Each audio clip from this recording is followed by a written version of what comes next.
Seitas e divisões. Talvez a mais triste de todas essas evidências de abandono dos cristãos sejam as muitas seitas e divisões. As escrituras ensinam claramente que Deus odeia divisões, pois o cisma e a heresia, formação de partidos, são obra da carne. Quão grande o contraste entre a vontade do Senhor e essas numerosas seitas e divisões que existem no testemunho cristão. Enquanto ainda estava aqui no mundo, o Senhor orou para que pudéssemos ser um. Ele disse: "E não rogo somente por estes, mas também por aqueles que pela sua palavra hão de crer em mim, para que todos sejam um, como tu, ó Pai, o és em mim e eu em ti, que também eles sejam um em nós, para que o mundo creia que tu me enviaste." Ele estava pronto a morrer para reunir em um corpo os filhos de Deus que andavam dispersos. O Senhor também disse que depois de morrer, ele procuraria reunir suas ovelhas em um rebanho para que houvesse um pastor, ele próprio. Apesar do desejo do Senhor para que o seu povo expressasse uma unidade coesa, visível e prática neste mundo, estamos todos divididos em diferentes seitas, cada um com a sua própria crença e práticas peculiares à sua própria seita. Como poderia algo assim ter a aprovação do Senhor? Diante dos primeiros indícios de divisão na igreja primitiva, o apóstolo Paulo foi dirigido pelo Espírito a escrever: "Rogo-vos, porém, irmãos, pelo nome de nosso Senhor Jesus Cristo, que digais todos uma mesma coisa, e que não haja entre vós dissensões. Cada um de vós diz: eu sou de Paulo, e eu de Apolo, e eu de Cefas, e eu de Cristo." Está Cristo dividido? Aqui, na linguagem mais clara possível, Paulo roga em nome de Deus a todos os crentes, pela glória do nome do nosso Senhor Jesus, que não tenham divisões. Todavia, quando olhamos ao redor no cristianismo professo de nossos dias, vemos que aquilo que as escrituras denunciavam aconteceu à igreja. Quantos milhares de cristãos estão dizendo: eu sou de Roma, católica romana, eu sou de Lutero, luterana, eu sou de Wesley, metodista, eu sou de Menno Simons, menonitas, e outros por aí dizem que são da congregação, assembleia, adventista, entre outras coisas que foram fundamentadas no homem. Se outrora entristecia ao espírito escutar cristão dizendo: eu sou de Paulo, eu sou de Apolo, entre outros, será que agora agrada ao espírito ouvi-lo dizer: eu sou de Lutero, eu sou de Wesley, eu sou da adventista, eu sou da assembleia, eu sou da congregação?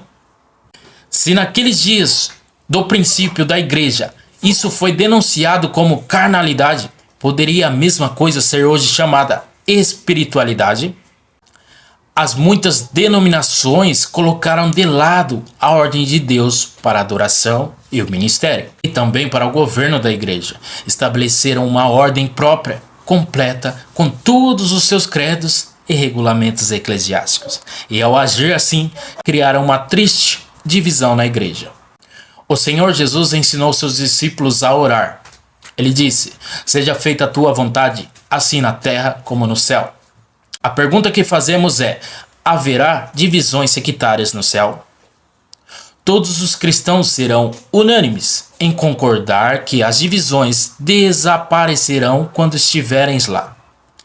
Todos no céu estarão reunidos em redor do Senhor Jesus Cristo, em perfeita unidade, sem qualquer afiliação sectária. Então, como pode os cristãos desejar se reunir para adoração na terra em divisões sectárias, quando não existe tal coisa no céu? O apóstolo Paulo disse que a primeira responsabilidade que temos como cristão é andar digno da vocação a que fomos chamados e de procurarmos guardar a unidade do Espírito pelo vínculo da paz. Ele segue explicando a razão ao dizer que há um só corpo. Isto significa que, como cristãos, deveríamos buscar expressar na prática a verdade que somos um só corpo. Assim, o mundo seria capaz de enxergar uma unidade visível na igreja, Mas, infelizmente, tudo que o mundo vê é o testemunho cristão partidos em pedaços. Evidentemente, não é possível que a igreja toda se congregue sob um mesmo teto em um único lugar, mas ainda assim ela deveria expressar uma unidade na forma como funciona em suas relações práticas em várias assembleias espalhadas pela terra. Costumamos ouvir cristãos se referirem às diferentes denominações como o grupo deles e o nosso grupo, como se existissem muitos corpos. Eles falam da sua comunhão eclesiástica particular como um corpo em si mesmo, distinto de outros grupos eclesiásticos que também se enxergam como corpos independentes. Pelo que costumamos ver e ouvir entre os cristãos, a verdade do um só corpo foi perdida de vista. Uma ilustração usada por Charles Stanley, que nasceu em 1821 e morreu em 1890, descreve bem a confusão existente no testemunho cristão. Ele disse: suponha que Sua Majestade, a Rainha da Inglaterra, enviasse um oficial a uma de suas colônias e durante algum tempo o exército ali se colocasse totalmente sob o comando deste oficial. Aquele exército seria adequadamente chamado de Exército de Sua Majestade. Mas, se aquele exército colocasse de lado o comandante que lhes fora designado e elegesse outro segundo a tua própria escolha, ou se aquele exército se dividisse em porções separadas e cada divisão adotasse seu próprio comandante, mesmo que cada soldado continuasse sendo um soldado britânico, poderia tal exército dividido ser apropriadamente chamado de Exército de Sua Majestade? Depois de ter deixado de lado a autoridade do comandante designado por Sua Majestade, acaso não seria cada uma daquelas divisões um motim? Não seria uma deslealdade à rainha juntar-se às fileiras de qualquer uma daquelas divisões amotinadas? Ora, se aplicarmos o mesmo à igreja, poderemos facilmente enxergar que a mesma coisa aconteceu na formação das igrejas denominacionais e não denominacionais. Durante um tempo, a igreja primitiva esteve sob a autoridade do Espírito Santo, que foi enviado do céu para governar a igreja, do mesmo modo como o exército britânico de nosso exemplo reconheceu, por algum tempo, a autoridade do oficial enviado por Sua Majestade. Quando a igreja afastou-se da palavra de Deus, isso deu origem às divisões, e então foram implementadas organizações humanas para manter essas divisões funcionando. Sem dúvida alguma, essas iniciativas humanas foram introduzidas com a melhor das intenções, mas sem autoridade dada pela palavra de Deus. À medida que as seitas dentro da profissão cristã se multiplicaram, mais autoridades humanas com seus credos e regulamentos foram estabelecidas dentro das várias denominações visando sua administração. A coisa toda cresceu e hoje existe um vasto sistema com muitas comunhões separadas de cristãos e muito pouco de sua autoridade está fundamentada na palavra de Deus. Acaso não era previsível que os incrédulos deste mundo viessem a olhar para a igreja e a balançar a cabeça em sinal de desaprovação?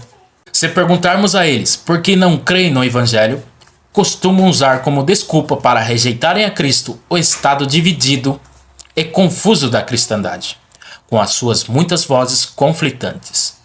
Que triste testemunho damos neste mundo. Não há dúvida de que devemos baixar a cabeça e confessar ao Senhor que pecamos, como fizeram Daniel, Esdras e Neemias, ao reconhecer que também eram responsáveis pelo fracasso do testemunho de Israel. Boa parte da confusão existente no testemunho cristão vem da terminologia que os teólogos criaram para as simples verdades da Bíblia. F.B. Holey disse certa vez que a teologia moderna pegou muitos termos das Escrituras e os esvaziou de seu sentido bíblico, dando depois a esses termos significados inventados pelos homens para fundamentarem seus próprios sistemas teológicos. Quando comparamos essas ideias com a palavra de Deus, vemos que elas estão distantes da verdade.